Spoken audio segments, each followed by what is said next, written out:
जिसने पहले क्लास ले रखी है वो अपना हैंड रेज करें। ओके, 7 बच्चों ने पहले क्लास ली है, बाकी सारे नए हैं। ओके ग्रेट, 9 स्टूडेंट्स ने। Good. Okay, no problem. 1-2 minute और वेट कर लेते हैं, काफी बच्चे अभी ज्वाइन कर रहे हैं। Let them join, then we will start our session. Just 1 minute.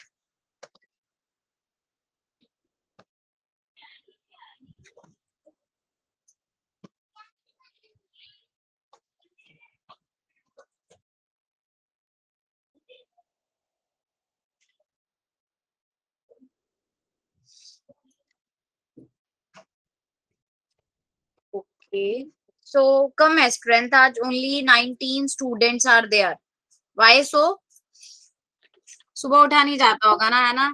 Late सोते हैं, फिर सुबह जल्दी नहीं उठा जाता। कुछ बच्चे यही कह रहे थे मुझे कि मैम हमसे जल्दी नहीं उठा जाता। ठीक है, या मैम। चलो सही है, पढ़ने वाले उठ जाते हैं बेटा। गर्ल्स तो हाँ स्कूल जाती है, इसीलिए सारे इस बैच में बॉयज ही हैं। All boys are there in this batch. Okay great. All boys are too lazy to wake up early. अच्छा ऐसा है क्या? गर्ल्स भी लेजी होती हैं, ऐसा कुछ नहीं है कि सिर्फ बॉयज होते हैं। Okay, and my name is Navneet Kaur. Okay, and I have done PhD in chemistry, so I'm there for you to teach chemistry. तो बेटा जैसे जिसने भी मेरी फर्स्ट क्लास ली होगी उनको हमारा पैटर्न पता होगा। हम क्या कर रहे हैं, शुरू से चैप्टर को डिस्कस नहीं कर रहे। We are not taking the basic concepts of anything. Like अगर फर्स्ट चैप्टर था तो उसको हमने कुछ क्वेश्चंस की फॉर्म में रिवाइज किया था, ठीक है ना। अभी जैसे सबके 17 से पेपर हैं, तो उन पेपर को ध्यान में रखते हुए हम क्वेश्चंस की फॉर्म में रिवीजन करेंगे, ठीक है। We are doing the revision in the form of some questions. तो उन क्वेश्चंस के थ्रू ही हम अपना क्या कह सकते हैं, सारा का सारा रिवीजन स्टार्ट करेंगे और उन कॉन्सेप्ट को भी समझेंगे, ठीक है। सो आज हम चैप्टर नंबर 2 करेंगे। सो फटाफट से मुझे बता दो चैप्टर नंबर 2 है कौन सा, किस किस को पता है चैप्टर नंबर 2 कौन सा है हमारा?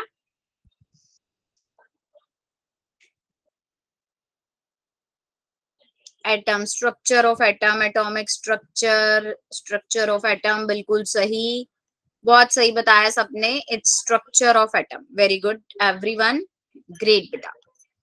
Yes, structure of atom, good. Let me share my screen, फिर एक बार सब मुझे बता देंगे कि मेरी स्क्रीन विजिबल है या नहीं है।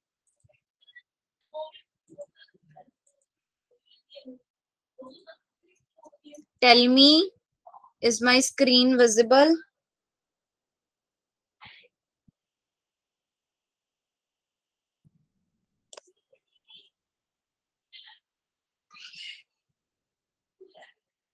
Great, good.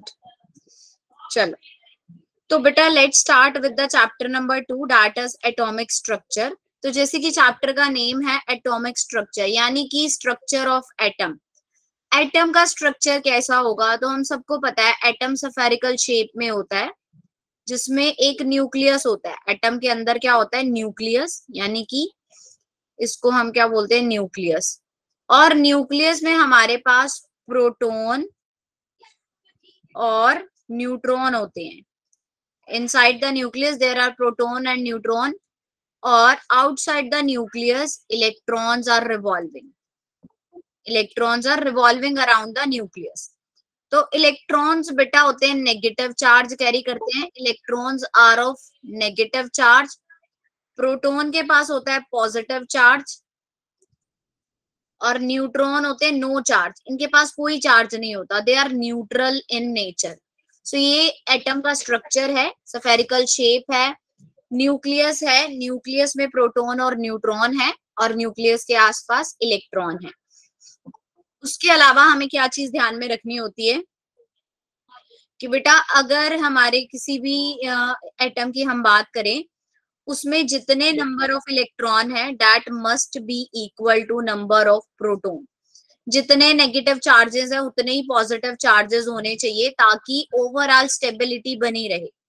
So that overall जो न्यूक्लियस है हमारा, ओवरऑल एटम जो है वो स्टेबल रहे। अब स्टेबिलिटी का क्या मतलब है ये हम एक एग्जांपल के थ्रू समझते हैं। देखो कोई भी एक,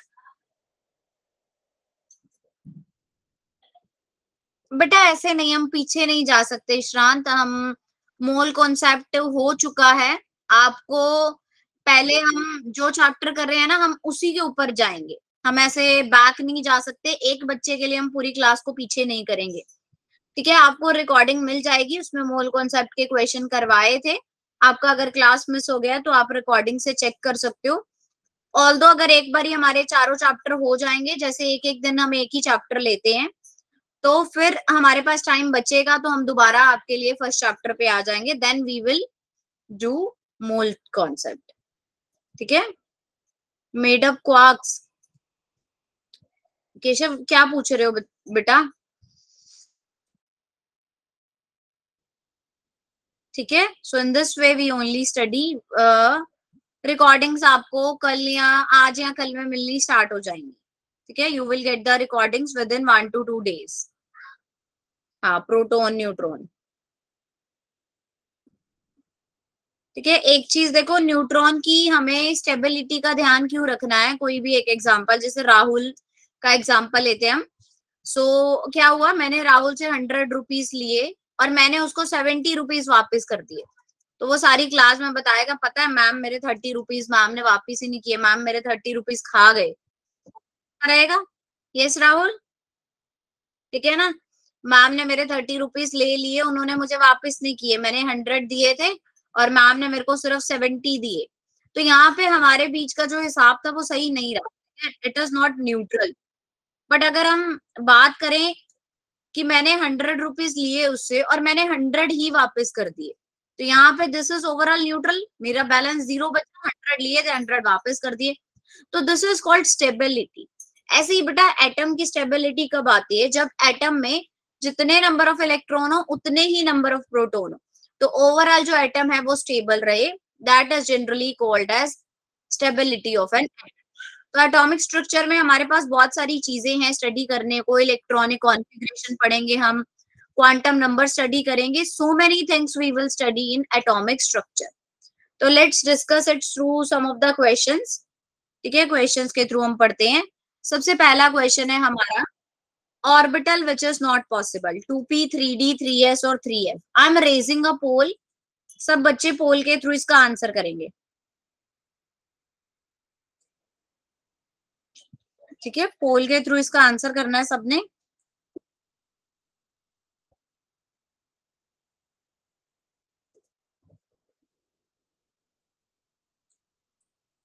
गो फॉर इट, फटाफट से आंसर करो।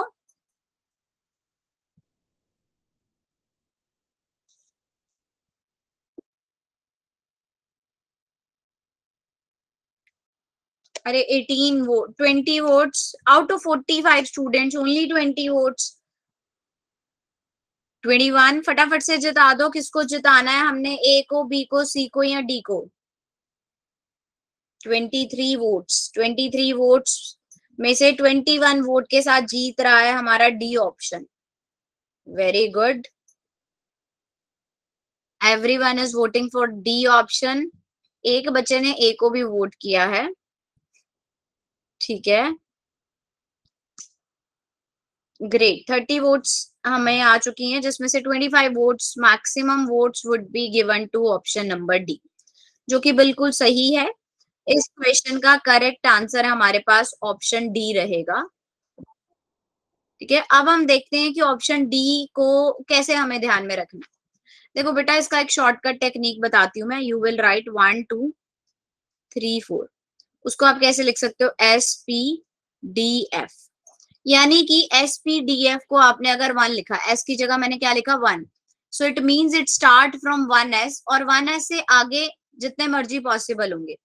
P हमारा सेकेंड पोजीशन पे था, so it means P start from the 2 only, 2p से ही शुरू होगा, 1p पॉसिबल नहीं है, 2p के बाद 3p 4p सारे पॉसिबल है, लेकिन उससे छोटा नहीं। d को 3 नंबर मिला, it means d start from 3d only, 1d और 2d पॉसिबल नहीं है। f 4 number means f start from the 4 orbital only, 4f, उससे नीचे वाले पॉसिबल नहीं होते। तो हमारे पास 2p भी पॉसिबल है, 3d भी है, 3s है, सिर्फ एक 3f ऐसा ऑप्शन है, दैट इज नॉट पॉसिबल, ये पॉसिबल नहीं है। एक बारी दोबारा बताती हूं मैं, एक बारी दोबारा देखो आपको कैसे करना है बेटा। यहाँ पे आप लिखोगे S P D and F, फिर 1 2 3 4 सेम मैनर में। इससे आपको क्या आइडिया होगा कि S start from 1, P start from 2 2p, D start from 3 3d and F start from 4f। इससे नीचे वाले किसी के लिए पॉसिबल नहीं है, हायर वाले पॉसिबल होते हैं। सो वहां से हमने क्या देखा कि F जो है वो 4 से ही स्टार्ट हो रहा है, तो 3f हमारे पास पॉसिबल नहीं है। That's why correct option would be option number D.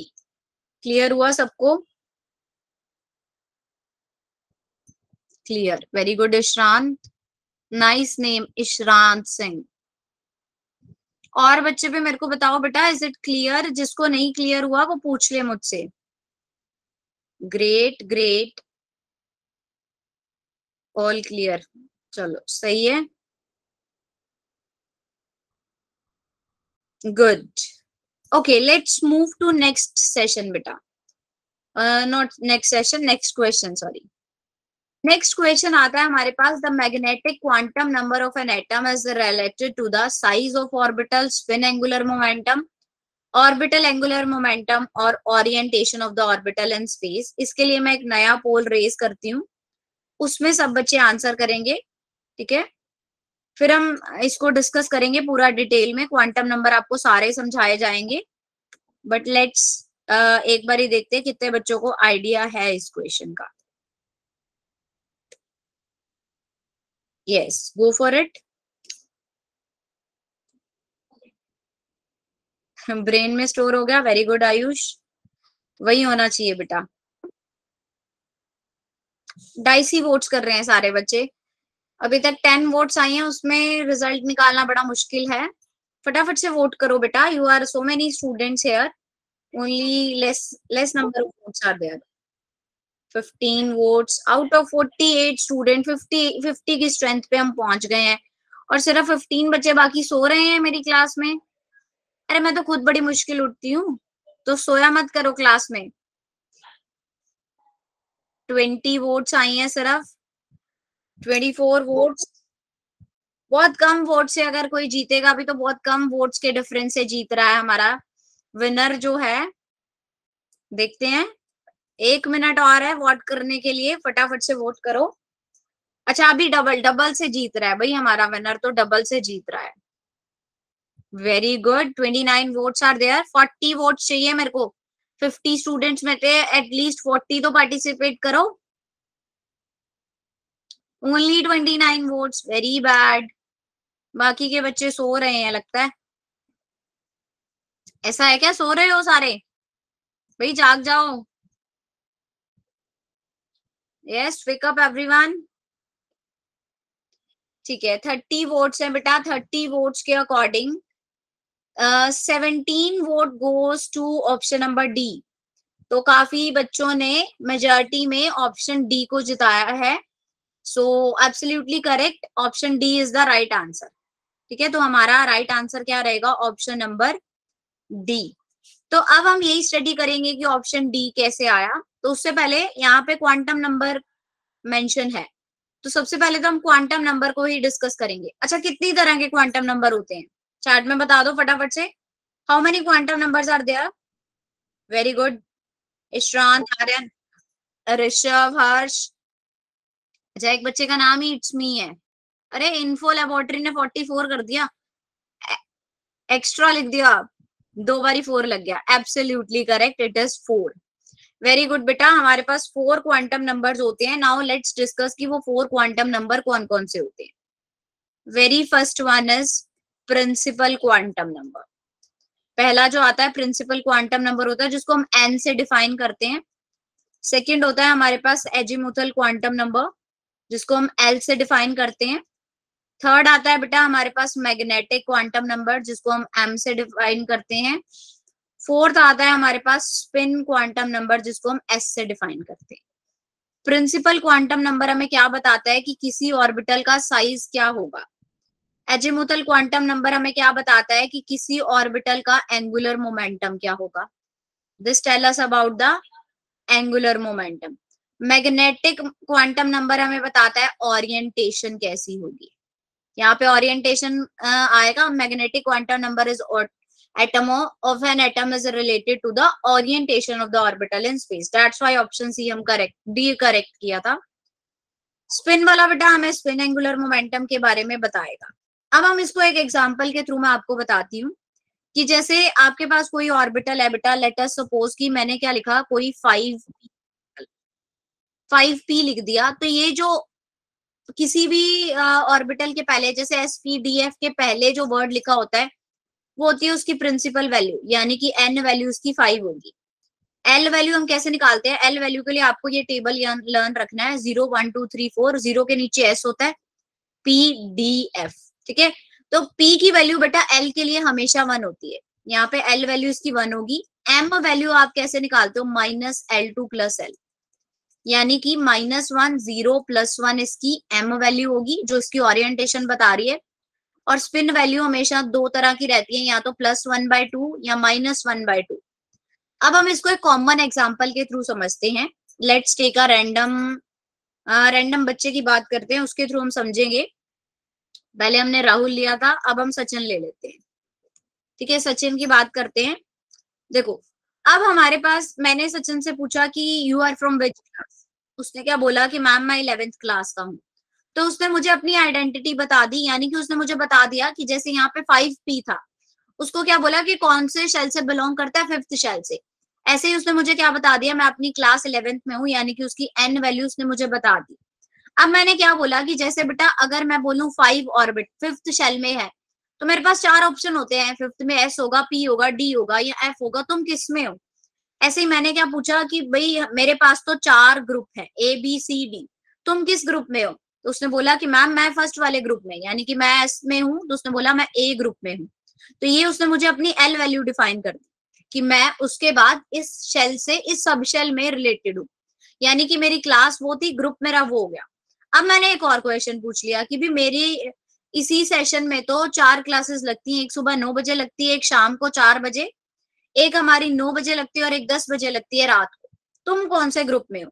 तो ये मैंने उसको उसकी एम वैल्यूज का ऑप्शन दिया। तो उसने मुझे अपनी एम वैल्यू क्या बताई कि मैम मैं 9 बजे वाले बैच में आता हूँ सुबह, ठीक है। यहाँ तक हो गई उसकी एम वैल्यू डिफाइन। अब मैंने उसको 2 ऑप्शन दे दिए कि बेटा तू आएगा तो तेरी प्रेजेंट लगाऊंगी, तू नहीं आएगा तो तेरी एब्सेंट लगेगी। तो अब ये हो गई उसकी दोनों स्पिन वैल्यूज। तो इस तरह से सारे एक दूसरे से इंटर रिलेटेड होते हैं बेटा।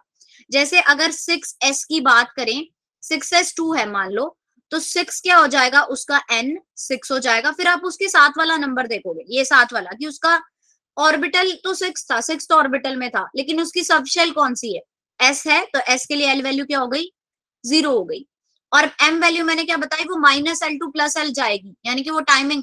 अब अगर ए बैच में 4 टाइमिंग है तो वो उन्हीं चारों में से कुछ लेगा, ठीक है ना। अगर मैं बोलूं हर बैच की डिफरेंट टाइमिंग है तो वो चीज। उसके बाद हमारे पास m वैल्यू क्या आ जाएगी, वो l पे डिपेंडेंट थी, उसकी l वैल्यू 0 है तो ऑब्वियसली m भी 0 हो जाएगा। s वैल्यू देखो बेटा कैसे निकालती है, हमें पता है s में मैक्सिमम 2 इलेक्ट्रॉन होते हैं और दोनों फिल है। उसको आप ऐसे दिखाते हो, जो ये चीज है this is showing clockwise direction, ये क्लॉकवाइज में होता है और इसकी वैल्यू होती है +1/2। उल्टे वाला साइन दिखाता है कि एक स्पिन जो है वो एंटी क्लॉकवाइज डायरेक्शन में है, वैल्यू है -1/2। तो अब एक की वैल्यू +1/2 और दूसरे की वैल्यू -1/2, तो ओवरऑल क्या रहेगी, 0। ओवरऑल वैल्यू क्या आ जाएगी, 0। तो एस वैल्यू भी क्या हो गई, 0। तो इस तरह से हम क्वांटम नंबर्स को निकालते हैं, हमें वैल्यूज निकालनी। लेकिन फिलहाल के लिए ये थोड़ा एडवांस रहेगा, आपको अगर ये वाला स्किप भी कर सकते हो।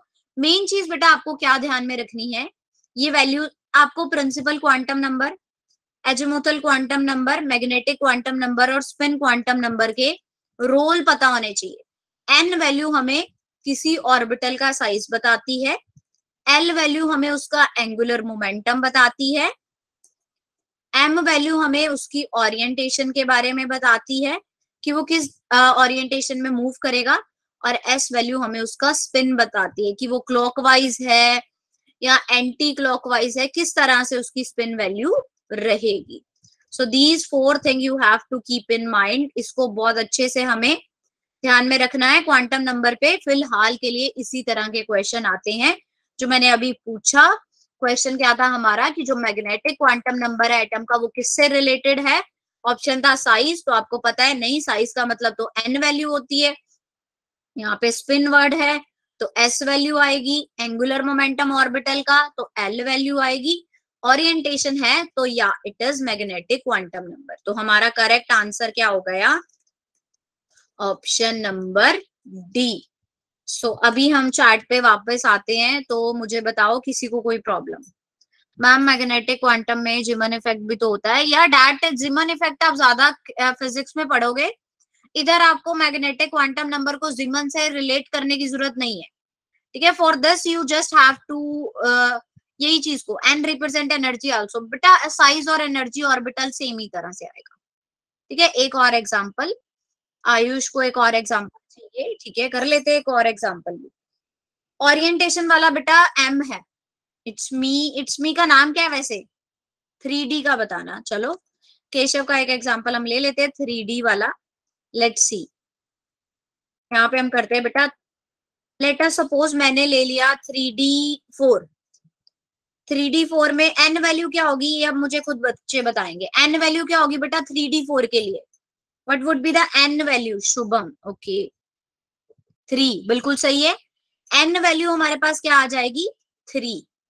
अब एल वैल्यू डी के लिए क्या थी, मैंने कैसे बताया था, ऐसे लिख लो 0 1 2 3 SPDF. तो एल वैल्यू डी के लिए क्या है 2. एल वैल्यू क्या हो गई 2. एम वैल्यू मैंने क्या बोला -L2 + L, यानी कि सारे -2 -1 0 +1 and +2. This is the m value.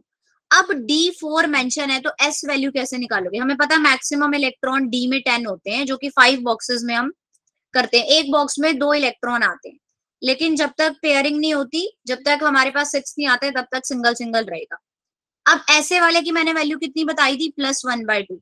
एक की वैल्यू +1/2 है बेटा, आपके पास 4 है तो 4 × 1/2 यानी कि 2. तो S वैल्यू हमारे पास क्या आ गई इसकी 2. सो दिस इज अबाउट कैसे हम निकालते हैं 3D4 के लिए. N value 3, L value 2, M value -L2 + L और S वैल्यू हमारी क्या आ गई 2. क्लियर. अरे सब बच्चों ने सही बता दिया था, वेरी गुड. अच्छा L वैल्यू बताई थी, मुझे लगा S वैल्यू बता रहे हैं.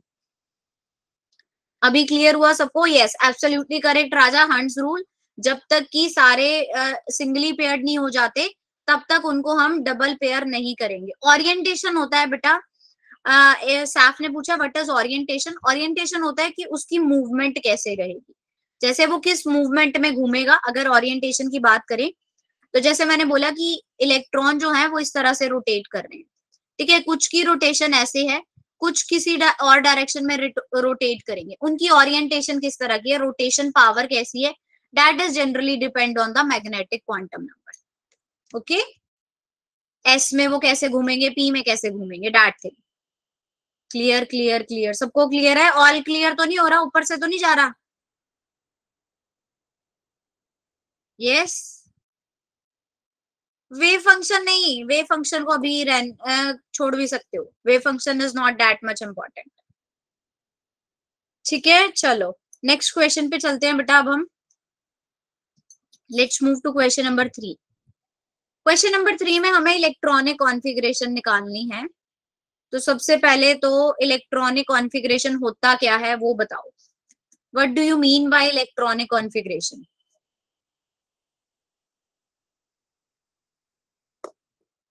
बेटा ओरिएंटेशन सिर्फ एल वैल्यू पे डिपेंड करती है. जो भी आपकी एल वैल्यू आती है ओरिएंटेशन उसका -L2 + L तक का रहता है. कि अगर L2 है तो ओरिएंटेशन यानी कि उसके पास 5 केसेस है घूमने के, वो -1 शो कर सकता है, -2 0 +1 +2. ठीक है, now let's come to next question. What is angular momentum? Angular momentum बेटा किसी भी ऑर्बिटल का क्या मोमेंटम रहता है? मोमेंटम क्या होता है? हम 2πr से, यानी कि वो एक राउंड कितने उसमें कंप्लीट कर रहा है, जनरली राउंड के अकॉर्डिंग होता है एंगुलर मोमेंटम उसका, ठीक है। दैट इज एंगुलर मोमेंटम, कि उसके राउंड्स कितने टाइम में हो रहे हैं या वो कितने राउंड ले रहा है, उसके अकॉर्डिंग हम एंगुलर मोमेंटम को डिफाइन करते हैं। ये सारी चीजें हम फर्दर पढ़ेंगे, अभी फिलहाल के लिए इतनी ही चीजों पे ध्यान करेंगे। नेक्स्ट क्वेश्चन पे आ जाओ, अब पिछले को छोड़ के इलेक्ट्रॉनिक कॉन्फ़िगरेशन की बात करते हैं अब। Now come to electronic configuration only. Distribution of electron. M is possible number of orientation. Yes, M is possible number of orientation. ठीक है। Electronic configuration means arrangement of electron in different shell. Very good. कि हम कैसे arrange करेंगे electrons को, how we can classify the electron in an orbital. Electrons को किस तरह से अरेंज करना है, that is called electronic configuration, arrangement of electrons.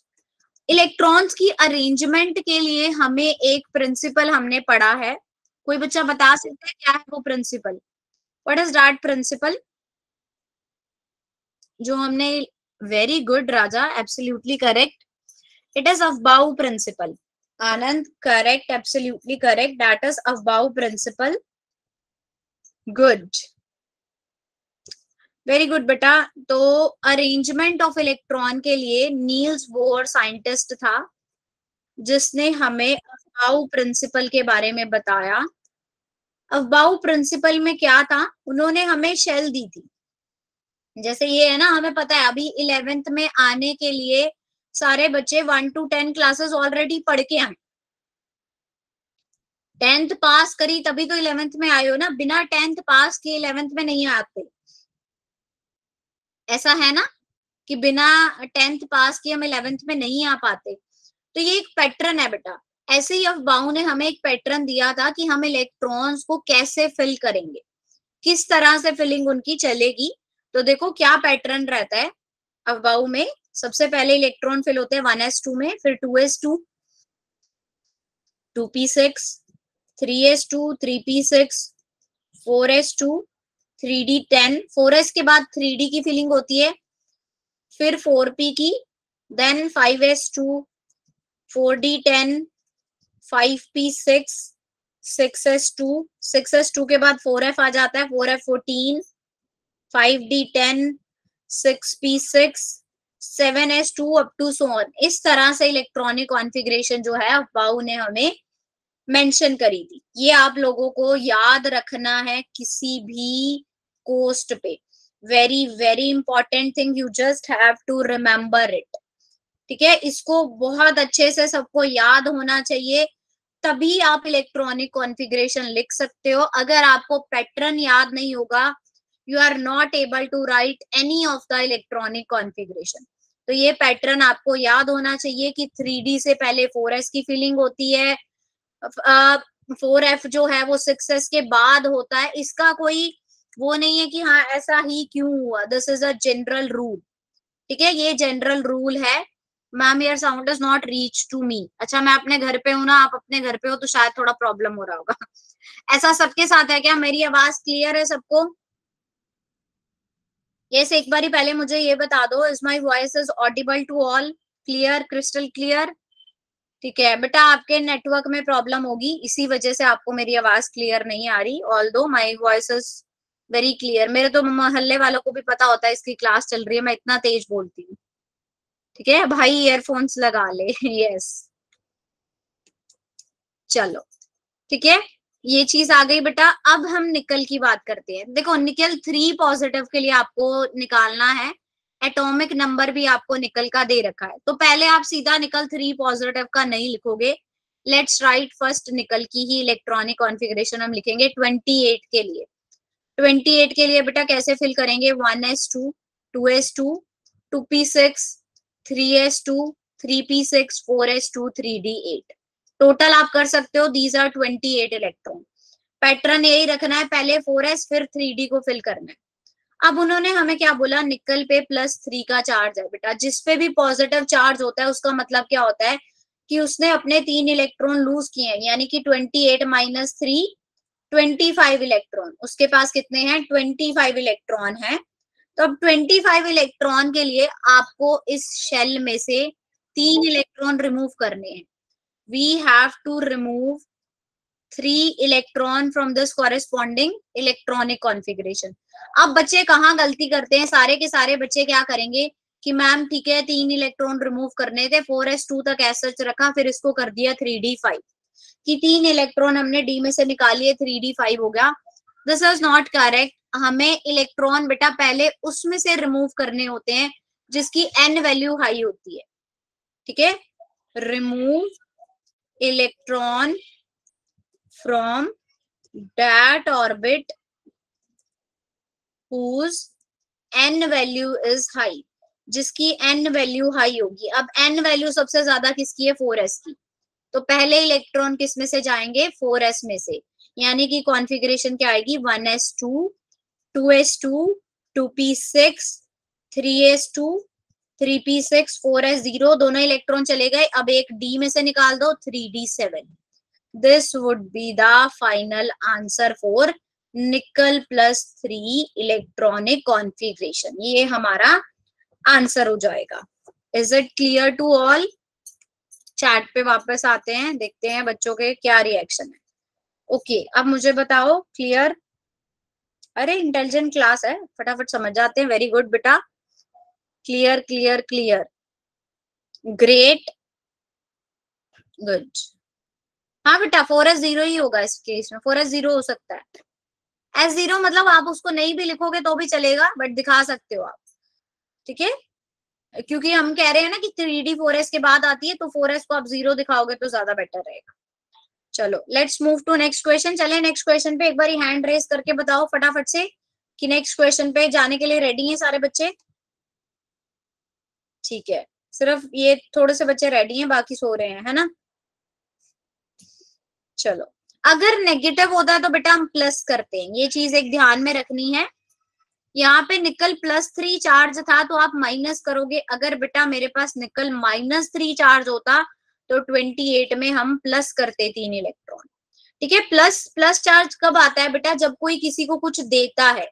जैसे हम बोलते हैं कि यार ये कितना पॉजिटिव इंसान है, ये हमें ये चीज दे रहा है। जैसे अब हम अगर अवंती की बात करें, आप लोग बोलोगे ना कि यार अच्छे लोग हैं, भले लोग हैं, हमें फ्री में कोचिंग दे रहे हैं, ठीक है। तो वही चीज है, जो इलेक्ट्रॉन को लूज करता है बेटा उसमें क्या आता है, पॉजिटिव वैल्यू आती है। जो लेता है वो क्या हो जाता है, नेगेटिव वैल्यू। अब यहाँ पे ये मत कहना कि हम पढ़ाई ले रहे हैं, हम क्लास ले रहे हैं तो हम नेगेटिव है, नो इट इज नॉट, ठीक है। वो रहता है कि माइनस चार्ज कब आएगा, जब इलेक्ट्रॉन वो गेन करेगा, और जब लूज करेगा तब क्या आ जाएगा, पॉजिटिव चार्ज। क्लियर? 3D में लार्ज क्या ऐड, मेरे को समझ नहीं आया आर्यन तुम्हारा क्वेश्चन।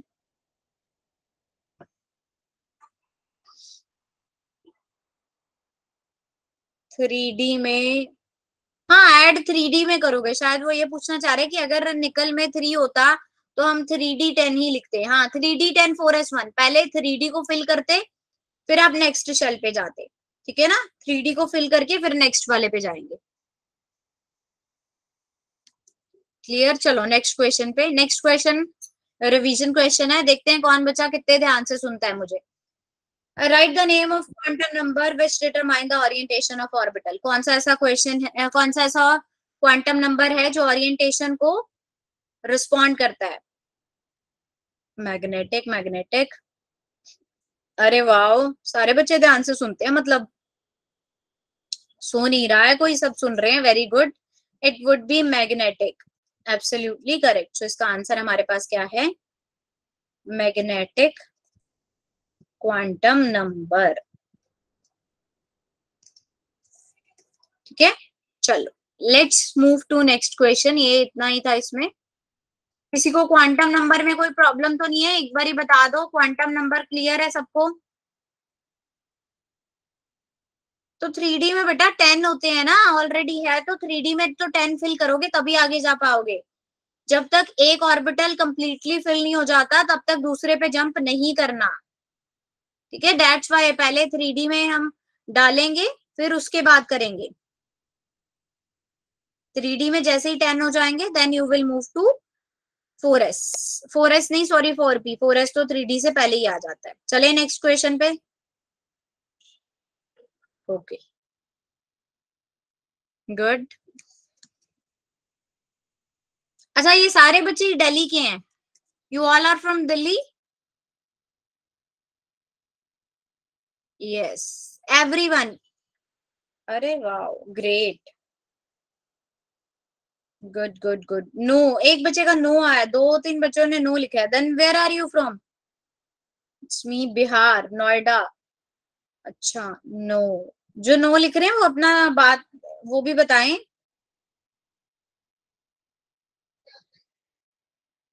नोएडा के हैं, ओके। लोनी, ये नहीं मुझे पता ये कहाँ पे है। झारखंड, अच्छा। From Bihar but living in Noida, okay. Ghaziabad, JGB का मतलब गाजियाबाद ही है ना?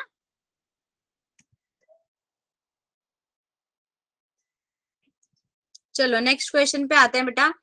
नेक्स्ट क्वेश्चन है what is the value of Bohr radius for the third orbit of hydrogen atom. इसको लेने का क्या मतलब है? इसके लिए एक सिंपल फॉर्मूला आपको बताना है इस क्वेश्चन में। आप उस फॉर्मूला के थ्रू ये क्वेश्चन को डिस्कस करोगे। रेडियस निकालने का फॉर्मूला होता है बेटा 0.529 n square by z square. सिर्फ एक ये फॉर्मूला याद रखना है सारे बच्चों को, ठीक है। इसकी डेरिवेशन हम अभी नहीं करेंगे क्योंकि इसकी डेरिवेशन बहुत बड़ी है, सो डोंट थिंक कि मैम ये कहाँ से आया, ठीक है। तो ये आपको अभी फिलहाल के लिए ये याद रखना है। एक और एग्जांपल दे दो निकल के अलावा। एक बार ये क्वेश्चन कर ले Keshav, then we will move back to electronic configuration का एक और एग्जांपल कर लेंगे, ठीक है। आपको सिर्फ ये एक फॉर्मूला याद रखना है 0.4529 n square z square.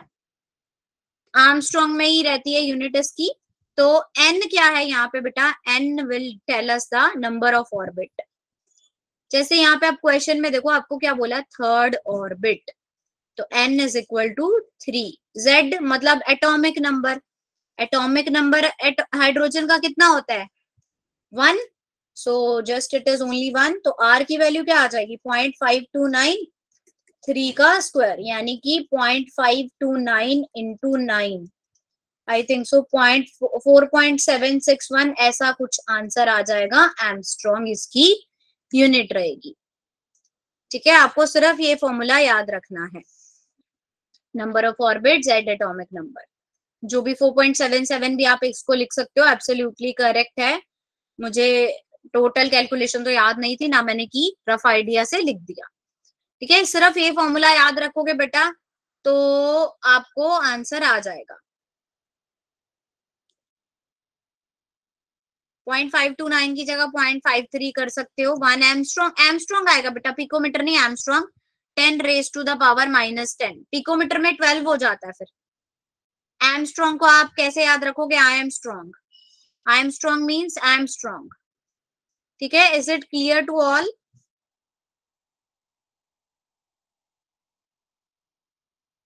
Yes yes.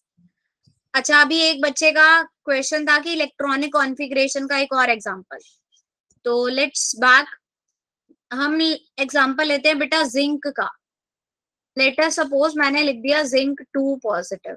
इसकी इलेक्ट्रॉनिक कॉन्फ़िगरेशन मुझे लिख के दिखाओ सारे बच्चे। अच्छा ये बताओ एटॉमिक नंबर 1 to 40 तो लर्न है ना सबको? बिना एटॉमिक नंबर मेंशन किए क्वेश्चन आता है पेपर में, वो नहीं बताएंगे कि जिंक का एटॉमिक नंबर कितना होता है। Anand no, it is really bad. 1 to 40 at least सबको याद होने चाहिए, ठीक है। 1 to 40 याद कर लो, बहुत ज्यादा जरूरी है। 1 to 30 है बेटा, 10 और याद कर लो, ठीक है। 1 to 40 तक सबको याद होना चाहिए। अच्छा जिंक का कितना होता है यही बता दो मुझे, जिंक का कितना होता है?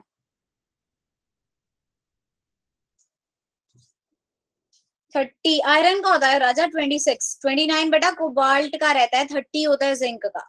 आयरन होता है 26, 30, 28 निकल है। हाँ क्रोमियम और कॉपर तो एक्सेप्शन है। उसका भी मैं बता देती हूँ एक बारी। जिंक का देखो बेटा 30 होता है, 30 की इलेक्ट्रॉनिक कॉन्फ़िगरेशन क्या रहेगी, 1s2, 2s2, 2p6, 3s2, 3p6, 4s2, 3d10, यानी कि पूरी पूरी इलेक्ट्रॉनिक कॉन्फ़िगरेशन है। +2 करोगे भी तो 4s में से 0 निकाल दो, 2 इलेक्ट्रॉन निकालने थे तो 4s में से। अब बात करते हैं बेटा क्रोमियम और कॉपर की। ये ना दो एक्सेप्शन है। एक्सेप्शन को आप कैसे ध्यान में रखोगे बेटा, क्रोमियम का होता है 24, ठीक है, उसको आप कैसे लिखते हो, 1s2, 2s2, 2p6, 3s2, 3p6, 4s2, 3d4। But इसको हम 3d4 लिखने की बजाय इसकी इलेक्ट्रॉनिक कॉन्फ़िगरेशन को एक एक्सेप्शनल केस के थ्रू कैसे लिखते हैं, इसकी एक्स्ट्रा स्टेबिलिटी के लिए। क्योंकि हम इसको कैसे लिखेंगे, 2p6, 3s2, 3p6, 4s1, 3d5। यहाँ पे d5 हो जाएगा, क्योंकि जितनी भी बेटा एग्जैक्टली हाफ फिल्ड और फुली फिल्ड शेल होती हैं वो एक्स्ट्रा स्टेबल होती हैं, उसमें स्टेबिलिटी हाई रहती है। दैट्स वाई इसको हम 4s1, 3d5 लिखते हैं। सेम केस होता है बेटा कॉपर के साथ। कॉपर होता है 29, तो उसको हम 1s2, 2s2, 2p6, 3s2, 3p6, 4s2, 3d9 होना चाहिए था, लेकिन उसकी जगह हम लिखते क्या है, 1s2, 2s2, 2p6, 3s2, 3p6, 4s1, 3d10। ये आ जाती है, इनकी एक्सेप्शनल केसेस हैं। क्यों इनको एक्सेप्शनल बोला गया, ताकि एग्जैक्टली हाफ फिल्ड और फुली फिल्ड कॉन्फ़िगरेशन जो है वो एक्स्ट्रा स्टेबिलिटी एग्जिस्ट करती है। That's why they are mention at exceptional cases. Is it clear to all? ये चीज आपको बेटा एज अ स्टार मार्क करके ध्यान में रखनी है। हाँ, वो थर्ड चैप्टर में है। लेंथेनॉइड को अलग क्यों रखा गया, that we will discuss in our third chapter. उसको अलग क्यों रखा गया, वो पीरियोडिक कॉन्फ़िगरेशन का जो चैप्टर है अगले वाला, वो चीज। ठीक है, ये सबको क्लियर हुआ? किसको क्लियर नहीं हुआ? ये हम 10 और रहे हैं, मुझे नहीं समझ आया श्रांत। हाँ बेटा और भी है, लेकिन अभी 40 तक रखते हैं हम, 40 तक यही है, आप 40 तक ही लर्न रखो। और बहुत सारी एक्सेप्शंस हैं, केमिस्ट्री भरी पड़ी है एक्सेप्शन के साथ। अगर वो एक्सेप्शनल केसेस बहुत आएंगे, अभी तो ये स्टार्टिंग है, ठीक है। हाँ, ऐसा जरूरी है। अच्छा, एक चीज और मेंशन करना मैं भूल गई। देखो बेटा, ये हमें पता है ना, एस, पी, डी और एफ में मैक्सिमम कितने कितने इलेक्ट्रॉन होते हैं। एस में होते हैं बेटा मैक्सिमम 2 इलेक्ट्रॉन, पी में मैक्सिमम 6 इलेक्ट्रॉन होते हैं, डी में मैक्सिमम 10 इलेक्ट्रॉन होते हैं, और एफ में मैक्सिमम 14 इलेक्ट्रॉन होते हैं। तो इस चीज को भी हमेशा ध्यान में रखना है कि इससे ज्यादा उस शेल में आप भर नहीं सकते। ये तो वैसे सबको पता ही होगा, फिर भी एक बारी बता दिया। Ma'am we have to learn everything in periodic table in future. बेटा एवरीथिंग तो नहीं कहेंगे, लेकिन आप अगर देखोगे तो आपको पीरियोडिक टेबल सारा ही कोई ना कोई तरीके से याद तो रखना पड़ेगा, क्योंकि आपके पास एस ब्लॉक का चैप्टर है, पी ब्लॉक का चैप्टर है, फिर डी ब्लॉक, एफ ब्लॉक, सारा ही आएगा। तो कहीं ना कुछ ट्रिक्स जैसे जैसे हम चैप्टर करेंगे, I will let you know about the tricks as well, कि उसको कैसे याद रखते हैं। अभी तो पीरियोडिक टेबल पे बहुत सारे गाने भी बन गए हैं, ठीक है ना, गाने भी बनने शुरू हो गए, तो इजी हो गया है पीरियोडिक टेबल को याद रखना। लेकिन आप पूरा याद नहीं रख सकते। हाँ, ब्लॉक वाइज जरूर याद रहता है, कि जैसे पी ब्लॉक के एलिमेंट्स कौन कौन से हैं, उनकी रो को कैसे याद रखना है। That are the tricks. वो मैं आप लोगों को जब हम एस और पी ब्लॉक को करेंगे वो जरूर बताऊंगी, उससे आपको लर्न हो जाएगा, ठीक है। ऑल्दो अभी के लिए मैं आपको यही करूंगी, लाइक हलीना की आरबी से फरियाद, हाँ ऐसा कुछ, बिल्कुल सही श्रांत। हलीना की रब से फरियाद की दिल मांगे मोर, ऐसा कुछ भी। College student get some popularity, carbon की लाइन याद रखने के लिए। नाइट्रोजन वाली फैमिली को हम करते हैं न्यूज़पेपर आज सब बिकेगा, ऑक्सीजन वाली को उससे टेपो, बहुत सारी ट्रिक्स हैं। तो वो जब हम, हाँ उससे टेपो वाली ऑक्सीजन फैमिली, ठीक है। फ्लोरीन वाली सबको याद रहती है, halogen family, fluorine, chlorine, bromine, iodine, ठीक है। कुछ ऐसी चीजें ट्रिक्स से याद करेंगे, कुछ हमें वैसे भी याद करनी पड़ेंगी, ठीक है। बेटा मांगे कार स्कूटर बाप रोए, हम तो रोए पड़ते थे, इनका बाप अब राजी होने लग गया आजकल की। हम पढ़ते होते थे बेटा मांगे कार स्कूटर बाप रोए, बच्चे आजकल के पढ़ रहे हैं बाप राजी, क्योंकि आजकल के बाप जल्दी राजी हो जाते हैं दिलाने के लिए, है ना। हमारे टाइम में थोड़ा दिक्कत होता था कि नहीं नहीं मिलेगा कुछ भी। ठीक है, बिल्कुल सही है। So there are a lot of tricks, तो आजकल में वो उतना मुश्किल नहीं है जितना आपको लग रहा है। ऑल्दो 10th के बाद 11 थोड़ा सा मुश्किल लगेगा कि बहुत सारे चैप्टर्स न्यू एकदम से बर्डन लगता है, but everything would be clear if you discuss it with the very proper manner. अगर आप स्टेप बाय स्टेप चलोगे तो कुछ भी मुश्किल नहीं लगेगा, ठीक है। चलें अब नेक्स्ट क्वेश्चन पे फटाफट से, हैंड रेस, वेरी गुड।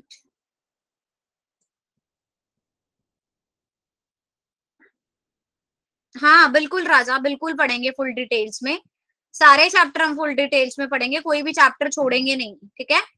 अभी ऐसे क्वेश्चन राइज प्रैक्टिस कर रहे हैं ताकि आप पेपर में कुछ अच्छा कर सको। ऑल्दो हम इसको जब एक बार आपके पेपर हो जाएंगे और हमारे पास टाइम है, ठीक है, मोस्टली 10 की है, 11 क्या 11 12 मुझे समझ नहीं आई इशरांत आपकी बात। मोस्टली 10 की ही है 11th, अच्छा ठीक है, 11th क्लास में मोस्टली 10 का ही सिलेबस है। हाँ ऐसा कह सकते हो आप, बिल्कुल।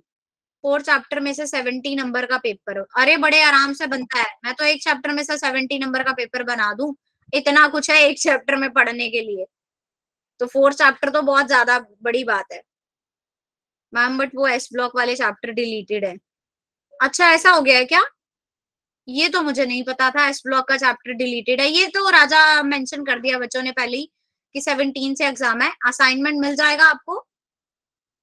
मैं बनाऊंगी ना, इजी बनाऊंगी, 4 चैप्टर आ रहे हैं ये तो पता है, हाँ that's why we are taking, ऐसा करेंगे ना, देखो हमारी वीक में बेटा 2 क्लासेस रहती हैं, तो हमारे वीक में 2 चैप्टर हो जाते हैं, अब 17 तक में हमारे पास रिवीजन का भी टाइम आएगा, तो जैसे हमने एक क्लास में 7 से 6 7 क्वेश्चन करे, तो 6 7 क्वेश्चन हम दोबारा भी तो कर सकते हैं ना फर्स्ट चैप्टर के, जैसे पहले 7 क्वेश्चन कर लिए थे, 7 क्वेश्चन और से रिपीट कर दिया, ठीक है।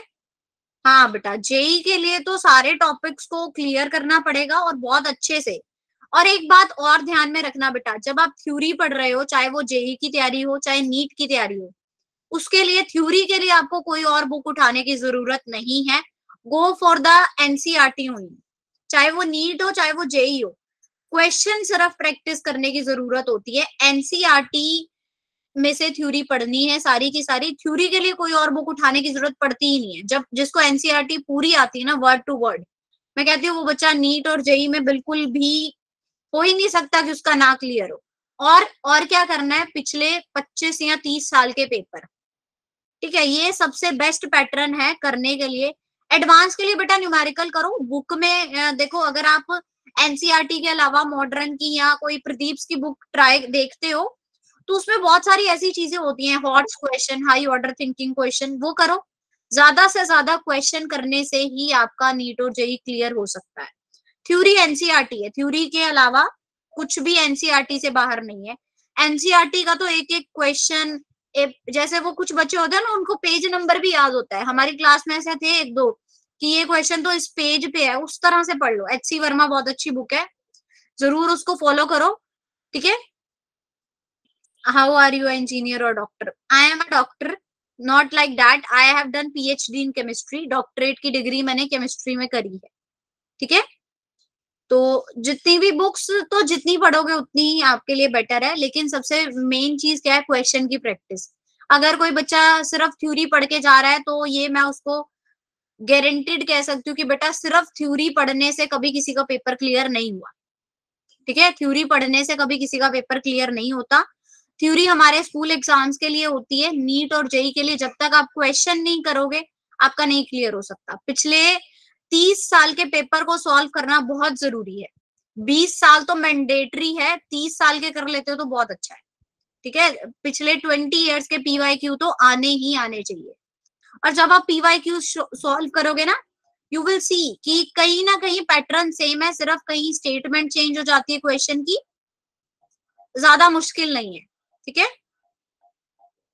How many student select in JEE advance, question कहाँ से मिलेगा, क्वेश्चन बैंक आपको सब कुछ यहाँ से मिलेगा, पेपर मिलेंगे, बहुत सारे स्टूडेंट बेटा जेई एडवांस हमारी अवंती में से ही काफी सारे स्टूडेंट ने जेई और नीट को क्लियर किया है सिर्फ इसी कोचिंग के थ्रू। सो बेटा हम लोग सिर्फ आपको एक क्या दिखा सकते हैं, लाइट दिखा सकते हैं, वहां तक पहुंचना आपका काम है, ठीक है ना। We are only there for guide you. मैं अपने आप को 6-7 पूरा चैप्टर भी रिवाइज करवा दूंगी। नहीं, अवंती फिलहाल ऑफलाइन भी है, इसका मुझे आइडिया है भी है, अवंती के कुछ लर्निंग सेंटर ऑफलाइन। हाँ, एग्जाम तो आपको ही देने हैं ऑब्वियसली, मैं नहीं चलूंगी साथ में, ठीक है। अभी ऑनलाइन ही सारे प्लेटफॉर्म में पढ़ाई हो रही है, तो ऑनलाइन ज्यादा बेटर है। ऑफलाइन में तो यही है कि बेटा आप लोग क्या करोगे, आने जाने में ही टाइम वेस्ट करोगे। अगर कोई कह भी दे अवंती ऑफलाइन में सेंटर बहुत दूर है, तो कहाँ आने जाने में टाइम वेस्ट करोगे, यहाँ 1 घंटे की क्लास में एटलीस्ट पढ़ तो रहे हो, बिना कहीं आए जाए अपने घर पे बैठ के, ठीक है। चलो नेक्स्ट क्वेश्चन लेते हैं फटाफट से, एक क्वेश्चन और हम करते हैं। वो थ्योरेटिकल क्वेश्चन लिया है बेटा हमने, एक थ्योरी का क्वेश्चन लिया है, ठीक है। जस्ट अ मिनट, क्या हो गया ma'am, we need other books for JEE. हाँ, अदर बुक्स मिल जाएंगी जेई के लिए, उसमें कोई प्रॉब्लम नहीं है। Just a minute, I am sharing my screen once again. I think so ये फ्रीज हो गया है, एक सेकेंड।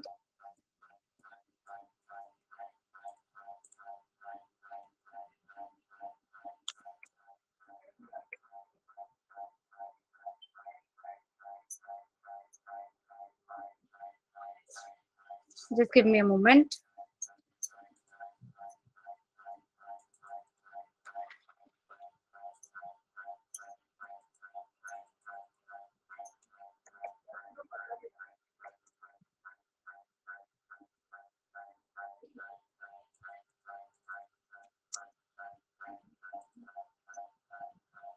ठीक है, नेक्स्ट क्वेश्चन है हमारा ब्लैक बॉडी रेडिएशन के ऊपर। पता नहीं स्क्रीन को क्या हो गया, हैंग हो गई है, शो नहीं कर पा रही, ठीक है। तो नेक्स्ट क्वेश्चन बेटा हमारा ब्लैक बॉडी रेडिएशन पे है। So let's discuss about black body radiation.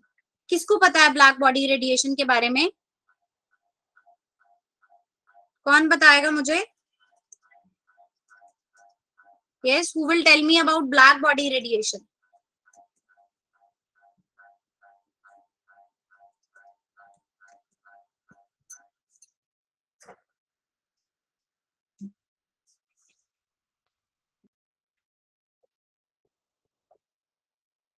Just give me a moment.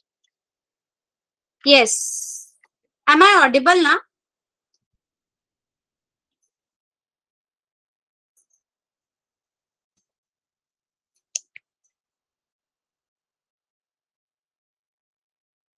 Black body radiation क्या होती है?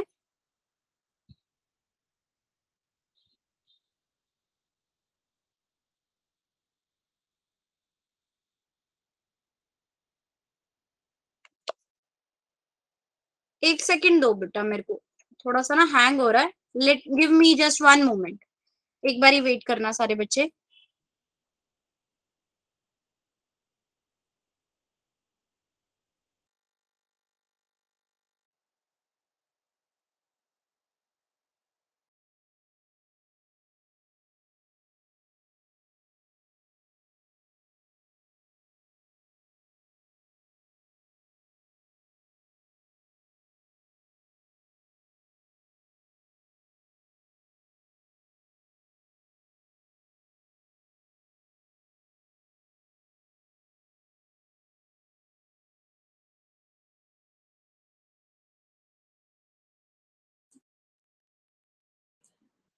यस, अभी ऑडिबल हूं मैं? Yes, the ideal body which can emit or absorb all electromagnetic radiation. Absolutely correct. An object which absorb all amount of radiation or wavelength into its is known as a black body which emit and absorb all frequency, that is called black body. Absolutely correct. तो बेटा black body क्या होती है? Black body हम किसको बोलेंगे कि जो इलेक्ट्रॉनिक सारी की सारी फ्रीक्वेंसीज को एब्सॉर्ब कर लेती है, कि जितनी भी लाइट्स आ रही हैं उसके पास इट इज एबल टू क्या करने का, एब्सॉर्ब करने का उसके पास वो है, टेंडेंसी है। It has tendency to absorb all the radiation pass through it. जैसे कि अगर हम ये चीज की बात करें, this is a black body, दिख रहा है ना मेरा स्क्रीन? ठीक है, चलो सही है, सही है। Okay, absolutely good. तो black body, the body which absorb all type of radiation, जिसमें सारी रेडिएशन जो है वो एब्सॉर्ब कर सके, उसको हम बोलते हैं ब्लैक बॉडी। ठीक है, और ब्लैक बॉडी रेडिएशन क्या होंगी बेटा, जो ब्लैक बॉडी से एमिट होंगी ना radiation, that is called black body radiation. जैसे कि अगर ये एक बॉडी है, इसमें जितनी भी हमारे पास लाइट आ रही है वेवलेंथ की, एट ऑल वेवलेंथ ये एब्सॉर्ब कर रहा है उन लाइट को, ये होता है इसका एब्सॉर्प्शन क्राइटेरिया, कि सारी उसको लाइट को इसने एब्सॉर्ब कर लिया। एब्सॉर्ब करने के बाद कुछ अमाउंट में कुछ और लाइट ये खुद से रेडिएशन को एमिट करेगा। जो रेडिएशन इसमें से बाहर आएंगी उसको हम क्या बोलेंगे, ब्लैक बॉडी रेडिएशन। और जो सारी की सारी एब्सॉर्ब कर रहा है रेडिएशन को, वहां पे इसका क्या हो गया कि this is a black body. Clear with black body and black body radiation? Question पक्का आता है ब्लैक बॉडी पे, हाँ, लाइक ब्लैक होल। सारी जगह के लिए बुक मिलेगी श्रांत, किसी ने भी बेटा नोट्स की, रिकॉर्डिंग की, टेस्ट की, असाइनमेंट की बुक की टेंशन नहीं करनी। ठीक है, अभी देखो आपका नया नया बैच लॉन्च हुआ है। ठीक है, अभी 1 वीक ही हुआ है, 1 वीक भी प्रॉपर नहीं हुआ। आज मान लो फ्राइडे है, मंडे से हमने स्टार्ट किया था ये बैच। ठीक है, तो थोड़ा सा टाइम लग रहा है, ऑल्दो आपको फिर नेक्स्ट वीक से सारे के सारे टेस्ट, असाइनमेंट सब आपके ग्रुप में आना शुरू हो जाएगा। ठीक है, all will come into your group. Another example of black body leaving carbon black and black hole. कोई भी बॉडी आप बोल सकते हो बेटा। अगर हम बोले ना कि ब्लैक पेंट भी जो है वो ब्लैक कलर का इसीलिए दिखाई देता है because it is absorbing all colours. ठीक है ना, तो वो ब्लैक इसीलिए होता है। तो बुक कैसे, बुक बेटा सारा कुछ ऑनलाइन मिलेगा। नहीं, ऑनलाइन बुक पीडीएफ मिलेगी आपको, बुक घर पे किसी के कुछ नहीं आएगा। ठीक है ना, सारा कुछ ऑनलाइन ही रहेगा, चाहे वो टेस्ट हो, बुक्स हो, नोट्स हो, सब ऑनलाइन। ठीक है, अभी आजकल तो ट्रेंड ही ऑनलाइन हो गया ना, बच्चे शॉपिंग भी ऑनलाइन करते हैं। काफी बच्चे ऐसे होंगे जिन्होंने मोबाइल भी ऑनलाइन मंगाया होगा, ऐसा है क्या? एब्सॉर्ब होके बेटा उसी में चला जाता है। जैसे आपने स्पॉन्ज देखा होगा, कई बार पानी गिर जाता है तो हम क्या करते हैं, स्पॉन्ज से साफ करने लगते हैं, और कुछ पानी स्पॉन्ज में अपने आप अंदर एब्सॉर्ब हो जाता है। दैट थिंग, यस मैम, देखा काफी बच्चे हैं ऑनलाइन फोन भी मंगा रहे हैं, तो ऑनलाइन पढ़ा क्यों नहीं जा रहा? ठीक है ना, तो हम बुक्स भी online. Is there a perfect black body? Perfect black body हम नहीं कह सकते कि बहुत ही परफेक्ट की सारी एब्जॉर्प्शन वो करेगा। परफेक्ट कोई भी चीज नहीं होती। हम आइडियल गैसेस पढ़ते हैं तो उसमें भी हम ये चीज जरूर लिखते हैं कि कोई भी गैस आइडियल गैस नहीं होती। These all are some exceptional theory, कि ये चीज को हम क्या कर सकते हैं कि मान लेते हैं, सपोज कर लेते हैं कि अच्छा ये ब्लैक बॉडी वो होगा जो एब्सॉर्ब करेगा। प्रॉपरली कहीं ना कहीं तो कुछ नहीं हो सकता ना, कि कोई ना कोई एमिट रेडिएशन, कुछ ना कुछ एब्सॉर्प्शन रह ही जाएगी। प्रॉपर 100% नहीं होता, हाँ 99% यू कैन से। हाँ, परफेक्ट तो बेटा कोई इंसान नहीं होता, कुछ ना कुछ कमी सब में होती है। ठीक है, तो आज हम इतने ही क्वेश्चंस डिस्कस करेंगे, फिर हम अपनी नेक्स्ट क्लास में 3rd चैप्टर के कुछ क्वेश्चन लेंगे, फिर एक बार हमारे चारों के 6-6, 7-7 क्वेश्चन हो जाएंगे। Then we will back to 1st chapter, फिर उसके 7 क्वेश्चन मोर लेंगे, ऐसे ही फिर हम 2nd के, 3rd के, 4th के। ठीक है, या यू ऑल कैन लीव। ठीक है, तो bye bye everyone, have a nice day, सबका बहुत अच्छा दिन हो।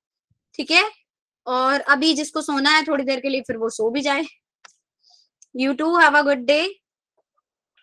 यस बेटा, स्लोली स्लोली सब कुछ बढ़ जाएगा। ठीक है, आपको बस टेंशन नहीं करनी, सब अच्छा अच्छा हो जाएगा। Good morning, bye bye, have a great day. Okay बेटा, थैंक यू, ग्रेट वर्क। हमारा तभी अप्रिशिएट होगा बेटा जब आप लोग भी उतने ही एफर्ट डालोगे। ठीक है, अच्छा स्कूल जाना है तो फिर तो तैयार हो जाओ फटाफट से। ठीक है, आप लोग स्कूल जाओ, धन्यवाद। ठीक है, bye bye, bye everyone, good morning, bye bye.